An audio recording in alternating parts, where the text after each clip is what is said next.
Headlines प्रायोजक राजयोग paints, आनंद तुमचा, रंग आमचा. केंद्रीय गृहमंत्री अमित शहांची आज मुंबईत पत्रकार परिषद. भाजपचा जाहीरनामा प्रकाशित होणार. महाविकास आघाडीचा जाहीरनामा आज प्रकाशित होणार. मल्लिकार्जुन खरगेंच्या उपस्थितीत होणार प्रकाशन.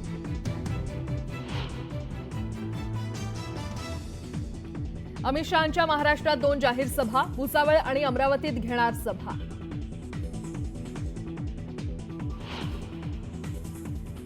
लेकासाठी वडील मैदानात, अमित ठाकरेंसाठी राज ठाकरेंची प्रभादेवीत जाहीर सभा.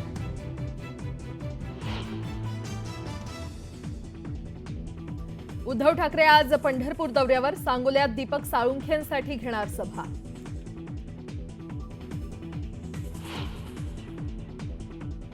कुणाचा बापही छत्रपती संभाजीनगरचं नाव बदलू शकत नाही, फडणवीसांचं ओवेसींना खुलं आव्हान.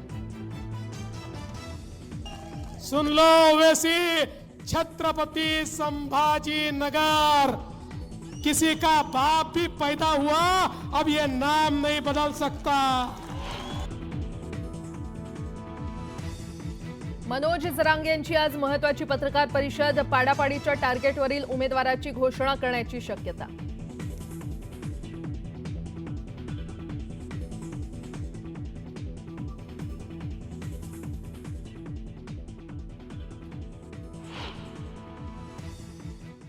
नमस्कार, सुप्रभात, गुड मॉर्निंग. मी प्राजक्ता तांडेल. तुम्ही पाहताय न्यूज 18 लोकमत. बातमीपत्रामध्ये आपलं स्वागत आहे. बातमीपत्रामध्ये पाहणार आहोत सकाळच्या महत्त्वाच्या 100 बातम्या. सुरुवात करूयात.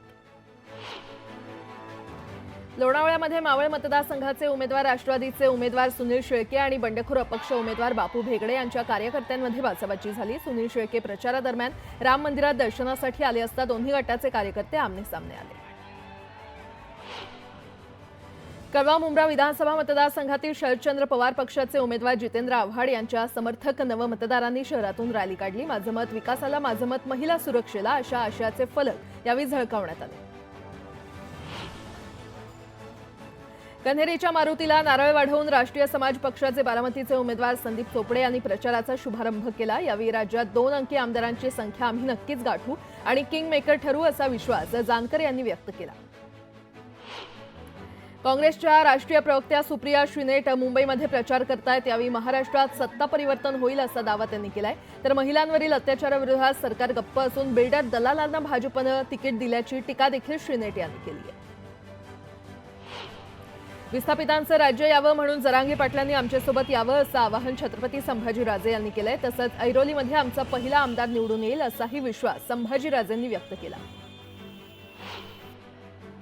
अपक्ष दिव्यांग उमेदवार रामदास पाटील सुमठाणकर स्कूटरवरून प्रचार करताना दिसले. शहरातील नवमतदारांशी ते संवाद साधतायत. भाजपला रामराम ठोकून ते हिंगोली विधानसभा मतदारसंघातून अपक्ष निवडणूक लढवत आहेत. वाशिमचे माजी नगराध्यक्ष अशोक हेडा यांनी उपमुख्यमंत्री फडणवीस यांच्या उपस्थितीमध्ये पक्षप्रवेश केला. सई डहाके यांच्या प्रचारासाठी आले असता अशोक हेडा यांनी भाजपमध्ये प्रवेश केला. नाशिकच्या पश्चिम विधानसभा मतदारसंघातून 2 सख्खे भाऊ निवडणुकीच्या रिंगणात उतरले आहेत. मनसेचे दिनकर पाटील यांच्याविरुद्ध त्यांचे बंधू दशरथ पाटील स्वराज्य पक्षाकडून निवडणूक लढवत आहेत. तर आपला विजय निश्चित असल्याचा विश्वास दिनकर पाटील यांनी व्यक्त केला.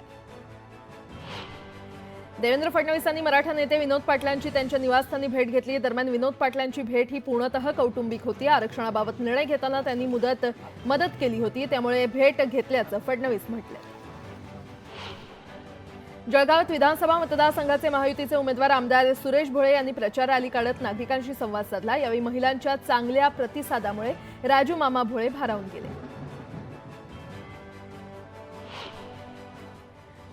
आता एक मोठी बातमी. विधानसभा निवडणुकीच्या पार्श्वभूमीवर राजकीय घडामोडींना वेग आलेला आहे. भाजपचा जाहीरनामा आज प्रसिद्ध होणार आहे. केंद्रीय गृहमंत्री अमित शहा यांच्या हस्ते जाहीरनामा प्रसिद्ध केला जाईल आणि अमित शहा यांची आज मुंबईमध्ये पत्रकार परिषद होणार असून यातून ते भाजपचा जाहीरनामा जाहीर करतील. दरम्यान भाजपचा जाहीरनामा नेमका कसा असणार याकडे आता सगळ्यांचं लक्ष लागलंय.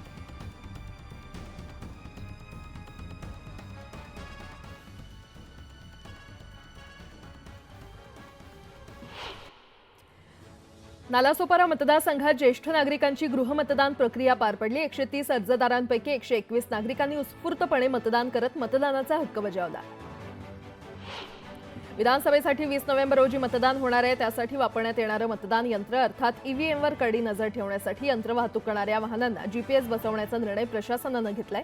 त्या पार्श्वभूमीवर कर्मचाऱ्यांना प्रशिक्षण देण्यात येणार आहे।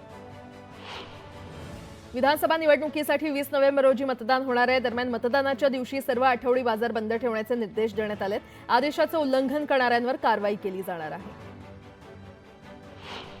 राजू शेट्टींचे शिलेदार सावकार माधव नाईक यांनी परिवर्तन महाशक्तीच्या प्रयोगाला भूमिकेला विरोध केलेला आहे। शेट्टींच्या भूमिकेला विरोध करत मादनाईकांनी महायुतीला पाठिंबा दिला। नाशिकच्या देवळाली विधानसभा मतदारसंघात महायुतीतील शिवसेना आणि राष्ट्रवादी काँग्रेस आमने-सामने आलेले आहेत। राष्ट्रवादीकडून सरोज अहिरे रिंगणात आहेत तर शिवसेनेकडून राजश्री अहिराव यांना तिकीट देण्यात आले। एकनाथ शिंदे यांच्या आदेशानेच उमेदवारी मिळाल्याचं राजश्री अहिराव यांनी म्हटलंय। जळगावच्या पाचोरी विधानसभा मतदारसंघात महाविकास आघाडीचे उमेदवार वैशाली सूर्यवंशी यांनी गावखेड्यासह गल्लीबोळात प्रचार सुरू केलाय। दरम्यान शहरातील विकास हेच माझं उद्दिष्ट असल्याची प्रतिक्रिया त्यांनी दिली आहे। माढा विधानसभा मतदारसंघात आमदार बबनराव शिंदे आणि प्राध्यापक शिवाजीराव सावंत यांनी 30 वर्षांचं वैर विसरून एकत्र येण्याचा निर्णय घेतलाय। दोन्ही परिवार बाहेरचा उमेदवार रोखण्यासाठी एकत्र आले। दरम्यान महायुतीतून तिकीट न मिळाल्यानं नाराज झालेले शिवसेनेचे जिल्हा संपर्क प्रमुख शिवाजीराव सावंत यांनी अपक्ष उमेदवार रणजित सिंह शिंदेंना पाठिंबा दिलाय। सई डहाके यांच्या प्रचारासाठी संकल्प सभा पार पडली। यावेळी सई डहाकेंना विजयी करण्याचं आवाहन भावना गवळींनी केलं। वाशिमच्या तिन्ही जागांवर शिवसेनेचा विजय होईल असा विश्वासही त्यांनी व्यक्त केलाय।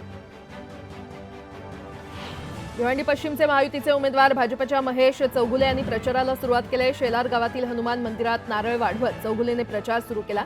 यावेळी समर्थकांकडून त्यांच्यावर जेसीबीतून पुष्पवृष्टी करण्यात आली। पालघर जिल्ह्यामध्ये भाजपला मोठा धक्का बसलाय। कुणबी सेनेचे सेनाप्रमुख विश्वनाथ पाटील आणि इतर पदाधिकाऱ्यांनी विरारमध्ये हितेंद्र ठाकूर यांची भेट घेतली। यावेळी त्यांनी पालघरमधील बवियाच्या सगळ्या उमेदवारांना पाठिंबा जाहीर केलाय।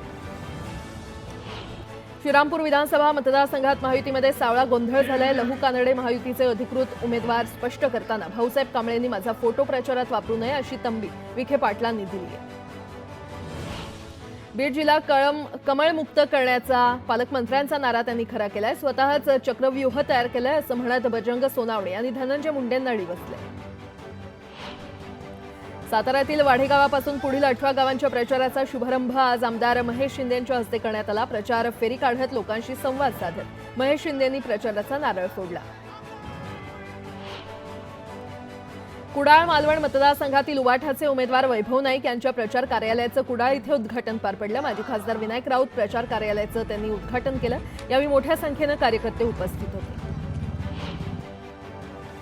नारायण राणेंचं वय झालंय त्यामुळे धमक्या देणं त्यांना शोभत नाही। हिंमत असेल तर अडवून दाखवा असा इशारा वैभव नाईक यांनी दिला। उद्धव ठाकरेंवर केलेल्या टीकेचा वैभव नाईक यांनी समाचार घेतला। सोलापुरात राजकीय नेत्यांच्या सभेतील होणारे अनुचित प्रकार टाळण्यासाठी पोलिसांनी ड्रोन कॅमेऱ्याचा वापर सुरू केलाय। पोलीस आयुक्तालयातील कंट्रोल रूममध्ये हे कॅमेरे जोडले जात आहेत। विविध मतदारसंघांवरील सभेवर ड्रोनची नजर असणार आहे। मुख्यमंत्र्यांच्या नांदेडमधील सभेमध्ये आज माजी खासदार सुभाष वानखेडेंचा पक्षप्रवेश खरं तर कालच पार पडला। ठाकरे गटातून हकलपट्टी झालेल्या वानखेडेंनी शिंदेंच्या उपस्थितीमध्ये शिवसेनेमध्ये प्रवेश केला। शेतकऱ्यांच्या विरोधातील सरकारला खुर्चीवर बसवण्याचा अधिकार नाही अशी टीका शरद पवार यांनी महायुती सरकारवर केली आहे। तर महाविकास आघाडीच्या उमेदवारांना साथ द्या असं आवाहन शरद पवार यांनी केलं। लातूरच्या उदगीर येथील सभेत ते बोलत होते। शिरूरमधील सभेतून अजित पवारांनी अशोक पवारांना घोडगंगा साखर कारखान्यावरून चांगलं सुनावलं। भावकीचा फायदा घेऊन तुम्हाला बदनाम का करतोय असा थेट सवाल अजित पवार यांनी केला। आता एक मोठी बातमी। विधानसभा निवडणुकीसाठी महाविकास आघाडीचा जाहीरनामा आज प्रकाशित केला जाणार आहे। नरिमन पॉइंट इथल्या हॉटेल ट्रायडंटमध्ये जाहीरनामा प्रकाशित करण्यात येणार आहे। काँग्रेसचे राष्ट्रीय अध्यक्ष मल्लिकार्जुन खरगे यांच्या उपस्थितीमध्ये जाहीरनामा प्रकाशन सोहळा होणार आहे आणि यावेळी संजय राऊत, केसी वेणुगोपाल, काँग्रेसचे प्रभारी रमेश चेन्नीथला हे उपस्थित राहतील।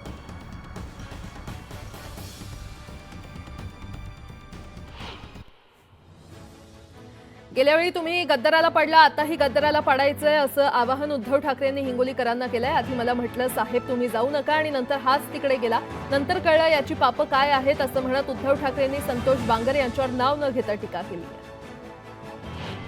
उद्धव ठाकरे आणि शरद पवार विकासाच्या मुद्द्यावर न बोलता भावनिक नरेटिव्ह सेट करतात असा आरोप प्रवीण दरेकर यांनी केलेला आहे. महाविकास आघाडीसोबत राहून 2.5 वर्षात उबाठा पक्ष सडला असं प्रत्युत्तर प्रवीण दरेकरांनी ठाकरेंच्या टीकेला दिले.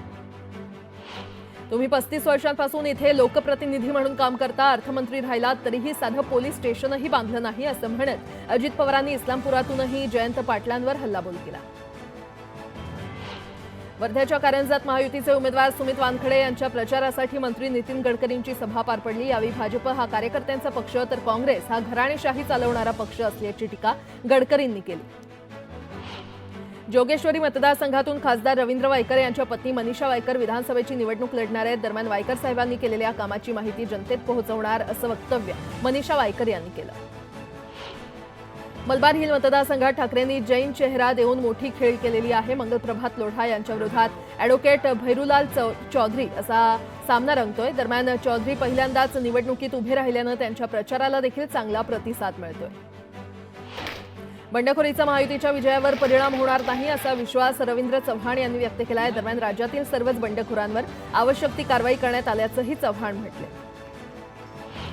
भिवंडी विधानसभा मतदारसंघात रुपेश म्हात्रे यांचा समाजवादी पक्षाचे उमेदवार रईस शेख यांच्यासाठी पत्ता कट करण्यात आलेला आहे. त्यामुळे नाराज असलेल्या रुपेश म्हात्रेंनी ठाकरे गटाला रामराम करत हाती भगवा झेंडा घेत शिवसेनेमध्ये प्रवेश केलाय. वंचित बहुजन आघाडीचे अध्यक्ष प्रकाश आंबेडकर यांनी मुस्लिम समाजाच्या उल्मा संघटनेला साथ घातलेली आहे. विधानसभेच्या 32 जागांवर उल्मा संघटना वंचितच्या उमेदवाराला पाठिंबा देणार का, तसं अधिकृत जाहीर करणार का, असा सवाल प्रकाश आंबेडकरांनी केलाय. मनसेचे उमेदवार संतोष अबगुल यांनी मनसेचं इंजिन डोर टू डोर पोहोचवण्याचा प्रयत्न केलाय. दापोलीतील वाडी वस्तीमध्ये संतोष यांचा पायदळ प्रचार सुरू आहे. गलीबोळातील घरात तर शेतीच्या बांधावर जाऊन अबगुल मतदारांचे आशीर्वाद घेत आहेत. अंबरनाथमध्ये उबाठाचे बंडखोर उमेदवार डॉक्टर जानू वानकर यांनी निवडणुकीतून माघार घेतल्यानंतर अधिकृत उमेदवार राजेश वानखेडे यांना पाठिंबा देत त्यांच्या प्रचाराला त्यांनी सुरुवात केली. बेलापूर